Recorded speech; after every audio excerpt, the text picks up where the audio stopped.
सारा जीवन राहुल गांधी और नरेंद्र मोदी, अब भले वो चाय ना बेचते रहे नरेंद्र मोदी, लेकिन एक सामान्य परिवार से तो थे ना।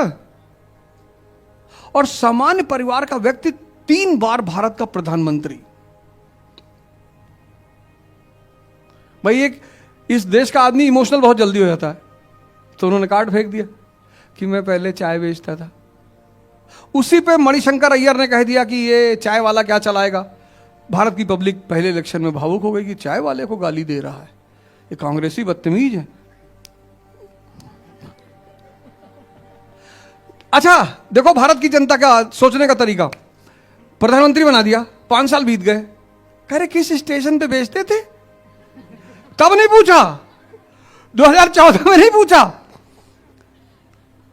19 में सवाल उठा कि मोदी जी किस स्टेशन पे चाय बेचते थे, बोले वालसाड़ स्टेशन पे, बोले वो था ही नहीं जब ये बात कर रहे हैं तब। मोदी जी ने कहा मैंने तो कहा ही नहीं, इन्हीं लोगों ने कहा है। ये क्या है, स्ट्रैटेजी ही तो है। गुजरात मॉडल, गुजरात में लोगों के पास स्टोन एज से पैसा है। तुम कभी किसी गुजराती से दोस्ती करके देखो, पैसे के सिवा दूसरी बात ही नहीं करेगा वो। मीठा खाएगा, मीठा बोलेगा, दाल में चीनी डालेगा वो। हम पहली बार गुजरात गए, दाल में चीनी पड़ी थी, हमने कहा यार मीठा लग रहा है, बोला चीनी डाला है। चीनी दाल में, हम मिर्ची डालते हैं दाल में, हमारा तड़का मारने का तरीका अलग है, तुम उसमें चीनी डाल दे रहे हो। तो बोले हम मीठा बोल गई तो जेब काटेगा। हमने कहा अरे यही बात सही है।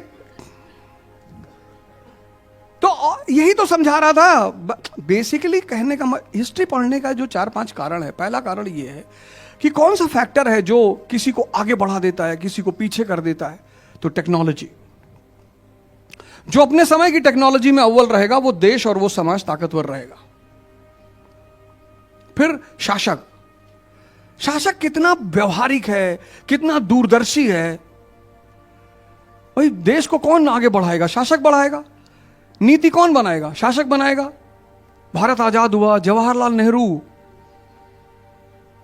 ये बहुत सारे राइट विंग वाले नेहरू जी को गाली देते हैं, इनको पता नहीं जवाहरलाल नेहरू का मतलब क्या होता है। उनका जी वाइसराय की वाइफ से अफेयर था जी। तुम्हारा नौकरानी से नहीं रहा, वाइसराय कितनी बड़ी बात है ये।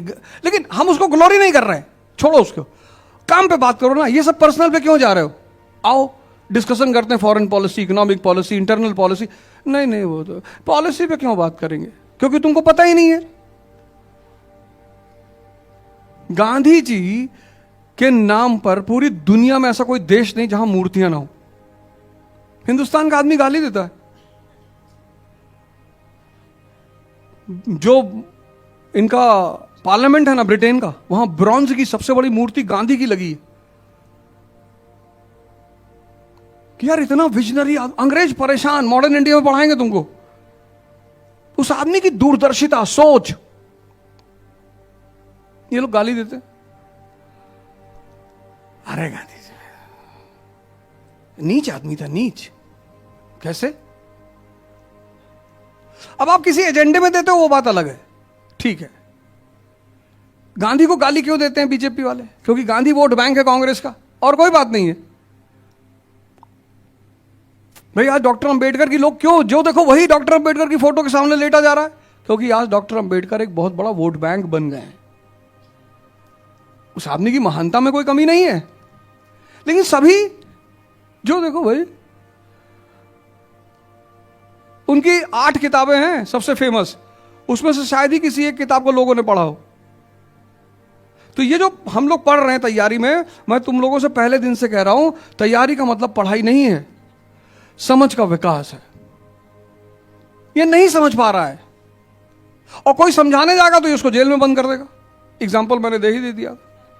ये चीजों को नहीं कनेक्ट कर पाता है, इसकी कमी यही है। ये भावुक हो जाता है, ये गुस्से में आ जाता है, और गुस्सा और भावुकता दोनों आदमी को पागल बना देती है। तुम देखो, तुमसे कोई उधार मांगने आएगा तो रोता हुआ ही आएगा, भैया बहुत परेशान है, बस 10 तारीख को दे देंगे। 10 अगस्त को दे देंगे। और जैसे वो तुमसे 10 अगस्त कहे, साल लिखवा लेना। अगर तुमने साल नहीं लिखवाया और दे दिया पैसा, तो कहेगा यार इतना 10 अगस्त बोले थे 2038 में। जब आदमी पैसा मांगने आता कैसे गिड़गिड़ाता है, और जब तुम वापस उससे पैसा मांगो तुम्हें गिड़गिड़ा के अपना पैसा मांगना पड़ता है। यही है मानव बुद्धि कि बलराम जी, अब जब दुर्योधन से गदा युद्ध चल रहा है और भीम मारते हैं जांग के नीचे, तो नियम था ही नहीं नीचे मारने, बलराम तुरंत नाराज हो जाते हैं। तो कृष्ण समझाते हैं उनको, दोनों भाई हैं। भगवान, एक अभिमन्यु को गलत मारा कौरवों ने और बदतमीजी से मारा,